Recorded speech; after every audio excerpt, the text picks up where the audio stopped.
We want other people Every to. voice, every dream, we light the way. With words of power, hearts arise. The art of encouragement shines.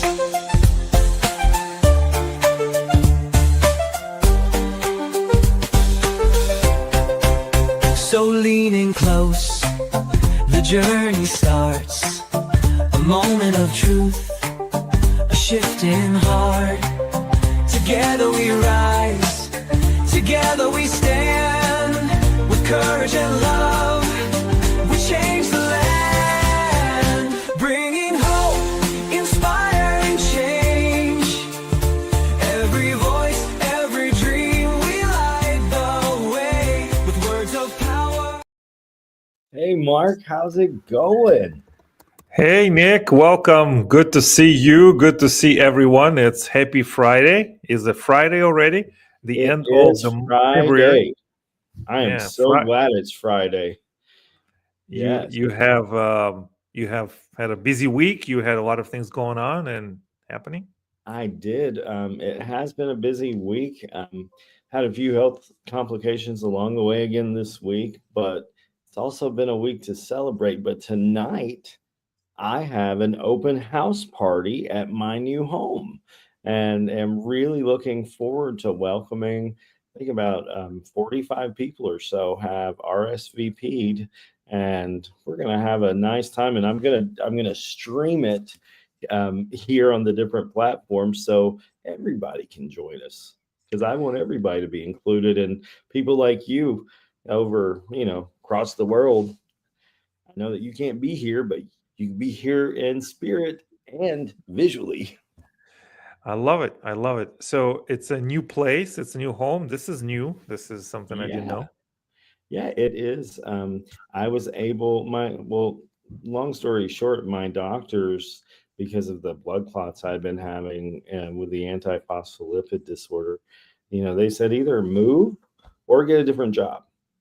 And so I didn't want to get a different job. I like working with the church and now with the dental practice. And so, you know, I I made the different choices that led to getting a home in the area. And so now I'm 5 minutes away from the church and about, depending on traffic, 15 minutes or so from the dental practice. Wow, that's incredible. This is intentional living. This is It intentional living is. and taking all of the hints, right? Whatever the hints are given to you from God and from the universe and from the divine power, you listen to them. That's what I appreciate about you. You listen. We have to have our ear on the heartbeat of life. And we have to be open to realizing our ways, our mind frames, they may have served a purpose at one point, but they don't always help us now. I've always had internalized that I needed to live out in the country, that I needed to have wide open spaces. I'll tell you, it is so nice to not have to worry about having a riding lawnmower anymore. It's it's good to be close. And for the first time in my life, I'm able to say that without any hesitation. I'm loving where I'm living, and it's nice to have a home that is so close to those that I care about. Oh, that is wonderful. I hope everyone who's watching us and listening to us, you feel at home where you are. There's Yes. really no other place, there's really is no other feeling in the world to be in your home, to live the way that you want. Truly, there's nothing. I mean, that compares to it, right? That's the thing. So I know that today you have a special thing you want to talk about in our show. I do. But to go off of what we've been saying, it is since I made a choice that was uncomfortable. It was since I made a choice that there were financial implications, there were logistical implications, there were it it stinks to move. I think anybody watching that's moved knows that. It's not easy, and it requires getting used to a whole new environment. But I made those choices. And in doing so, something surprising happened. You and I had the time for a conversation 2 weeks ago, and that conversation changed. Or was that just last? That was 8 days ago, wasn't it? Yeah. That was just 8 days ago. And adding, instead of having to drive over an hour home, um, having a short commute has given me more time, meaning more energy. And today I would love to announce that we have completed writing Deeply Rooted, our new Art of Encouragement book. And it's going to be released, we have found out, on April 11th of this year. So, yeah, April 11th, 4 days before tax day. So, you might need some encouragement around that time. But Encouragement and also good company and yes, people that's who it. care and understand. So I'm excited about this new project that we're doing. I mean, we are not just doing it; we're co-creating it together. It's Yes. taking shape right now. We're molding it. We're finishing it. We're editing it. This is our second book together. Can you imagine, Nick? This is our It's second so book cool. together. It's so cool. And to know that the synergy we have that is founded on the purest of intentions, the just wanting to see each other succeed in our efforts, because that's what happened with the first book. We just were encouraging each other to write a book and said, why not do it together? We'll learn the process. We'll learn how to make that happen. And, now then the rest is history. We wrote a bestseller that was number one on Amazon in communication and social skills. That doesn't just happen. That, but it happened to us. But we've invited others to join the conversation. And instead of holding things away, we invite everyone. We encourage everyone to join the conversation. And so, right now, as you're watching, I would love to know what, as you hear Deeply Rooted, how does that resonate with you? That's one of our Art of Encouragement words of the year. How does deeply resonate with you? Hmm. I'm so excited. Deeply Mark, rooted. you've had time right now with a lot of the text you've been molding, you've been weaving accounts in and that sort of thing. What if you could just spend a couple of minutes with your experience so far with it? What would you share with our viewers? So this book is very um, it's an offer. It's a gift. It's a gift to everyone who will come across it. It's a guidebook. It's a storybook. It is written in the third person, so it's both of us, both authors. We are putting the account of what works in specific, like how to build a better relationship. What does it take? How to have a better relationship with yourself, how to have a better relationship with others. There's a lot of points of real vulnerability and real um, excavation of things that we don't normally talk about every day. So it's very honest book. It's very I think it's, in order to experience it fully, I would love for everyone to get the book once it's going to be published and interact with it, allow it to guide you, allow it to maybe even challenge you, and ask, and just allow it to come to your life and interact with it. Allow it to be your guide.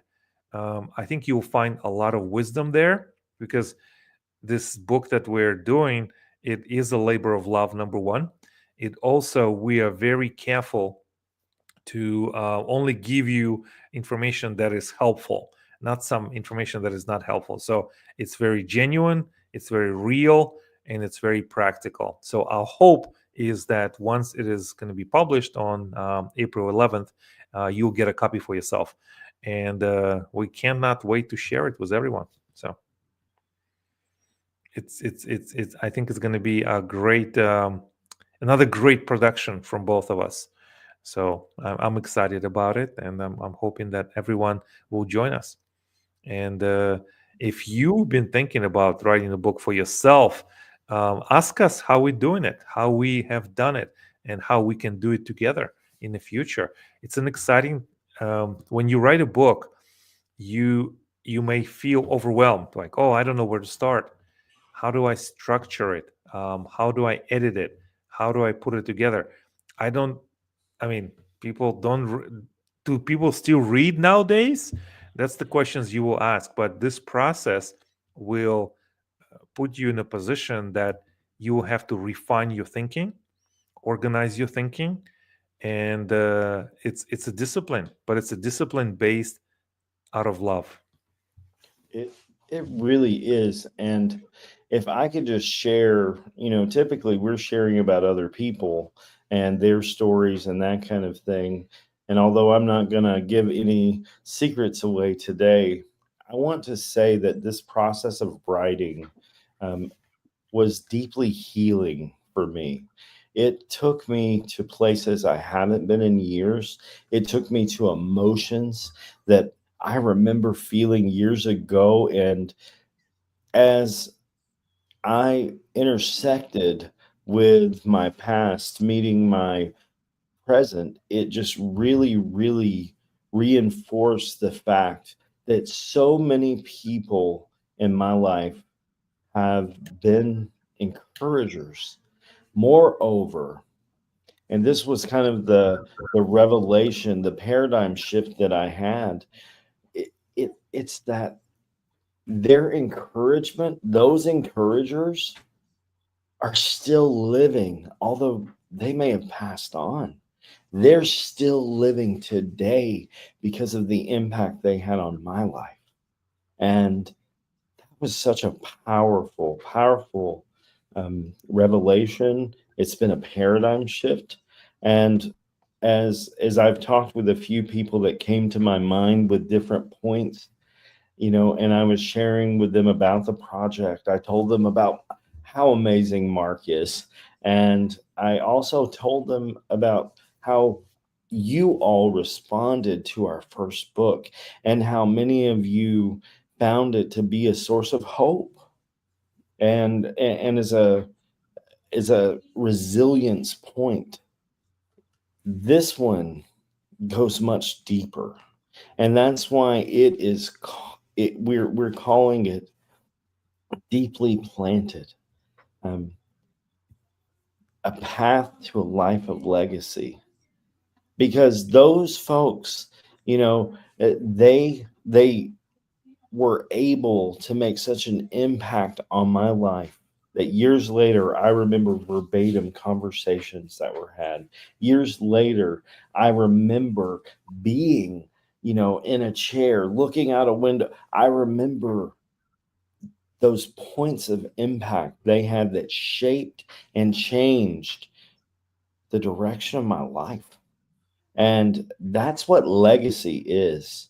Legacy is something that many people think, oh, that's for someone else. No, if you're watching this, you're going to have a legacy.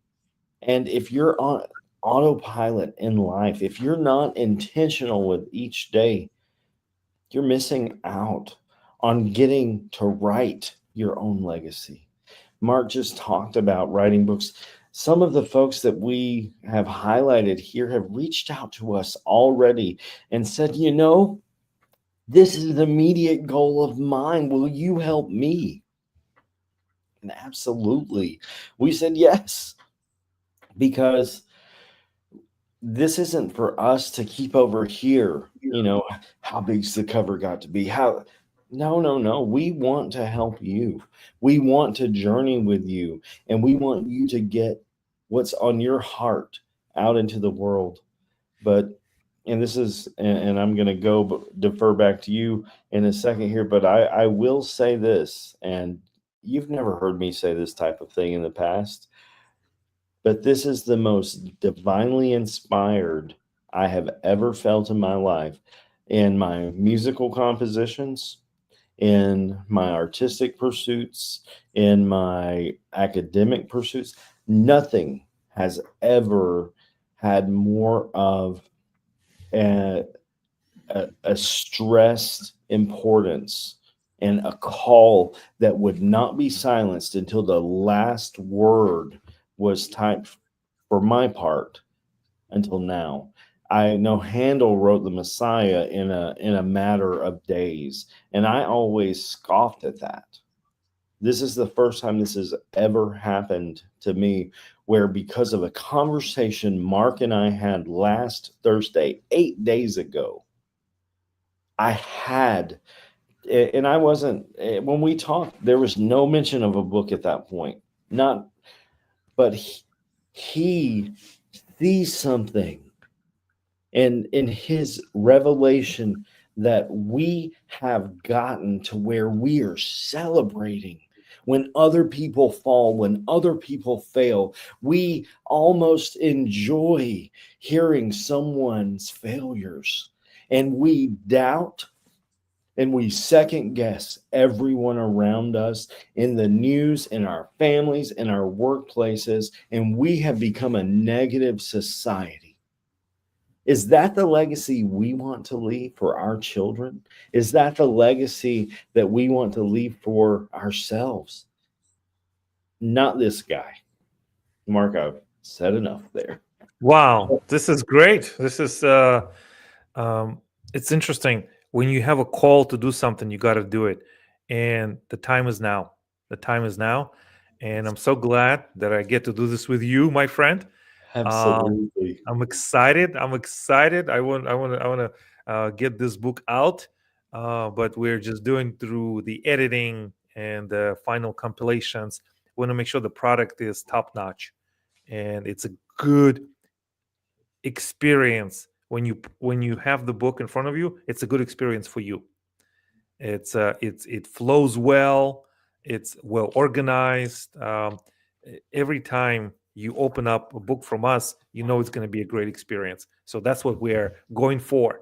And I'm just the more time I spend on it, uh, the more time the better the more I realize how exciting this part is. And thanks, thanks, Nick, for being And my thank partner you, in this. Mark, for speaking truth. A lot of times we withhold, I believe at least, that we withhold our thoughts, our perceptions, and what our take on a situation is because we don't want to be judged.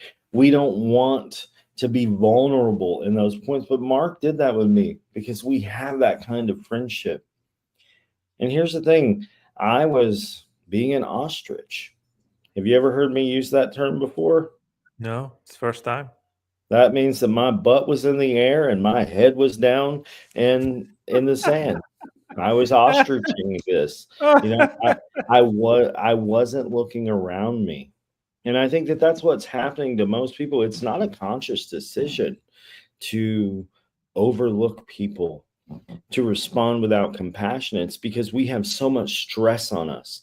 It's because in when we're listening on a daily basis to the news and we're listening to others that have just fought this huge war with one another over politics and other, and religion and the list goes on.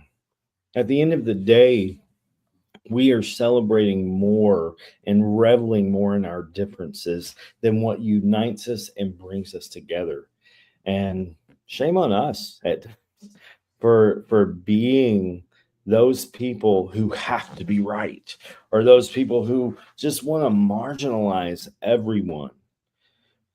There are other people, and there, as we bring faith into it, there is not one person you've seen today yesterday, last week, last month, or the entire period of your life, that when God looks at them, there's no love. Every person we've ever encountered has worth. Every person we've ever encountered at one point was a baby held, and there was nothing but promise. There was nothing but the future ahead of them, and life experiences and other people have shaped that child's journey. When you encounter the gruff person at the grocery store that has to push by you in the cart, how many times were they pushed down that now they have to make that point? When you hear the person that is just constantly criticizing you, how many times was that person yelled at, demeaned, belittled, so that now they've created an exterior shell that protects them? And when we allow ourselves to get beyond our own situations to look and say, I wonder what's really going on. Maybe we can listen differently. Maybe we can see differently. We would then be able to respond differently. Yeah. I'm excited. Truly, truly, um, this is the period to do it. This is the time for us to do this book and release this project and co-create this project. And I can't wait for everyone to receive it once it is out. So thank you, Nick. Thank you, everyone. And of course, we will continue talking about the book in our future sessions. In the future, Absolutely. yeah. If I can make an appeal today, if you've seen this announcement, we've had it on social media. If you're watching the episode today, and either yourself or someone else has a story of encouragement and you would like to appear on our show, would you reach out? Would you share this show with that person and anything else you want to? It's all on the internet about us, and invite them to join this conversation as well. I see this as being a catalyst for change in our society and in our world, because at the end of the day, we are not looking for book sales. At the end of the day, we are not looking for millions of followers. Would that be nice? Yeah. Would having lots of books sold be nice? Yeah. That would change Mark and I's life. But at the end of the day, I don't care about that as much as legacy. That one little bitty snowball keeps Hmm. getting bigger and bigger until we're able to knock down the bully, Hmm. but still cover them up with love when we do. That we're able to hear their stories, to share their journeys, and to, at the end of the day, invite others to keep going, because encouragement is not something we do, it's something we become. It's who we become. It's a way of life. It's a daily decision to lift, to inspire, and to believe in others. The world is full of critics, and I'm just inviting you today, if you're watching this, will you be an encourager instead of a critic? We need you. Join our team. And let's change the world. Let's get this message out there that in the darkest nights, there can be a light. And that light may just be you. Hmm. I love it. I'm all in, my friend. I'm all in. And Let's I do this. Let's change the world, guys. Let's start planting trees under whose shade we may never sit. It's beautiful. Thank you, everyone. Thank you, Nick. And Thank we'll you. we'll see you next week. Absolutely. Same great time, same great place, right here, Fridays at noon Eastern, The Art of Encouragement. If you're watching us on LinkedIn, Facebook, YouTube, we ask that you would like, that you would subscribe, and that you would share our platform with other people as we plant our trees. Thank you, everyone.